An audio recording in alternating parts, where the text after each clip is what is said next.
sonido del mar creo que es el mismo en todos lados. El sonido de las olas no me trae a la mente Mar del Plata ni San Clemente. Lo primero que me trae a la mente es Malvinas.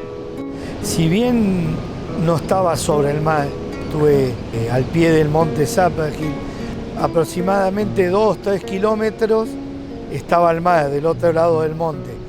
Y de noche era tal el silencio, si no sonaban las bombas, que se escuchaba claramente el mar. Era como el momento de paz que teníamos, ¿no? Escuchar el mar.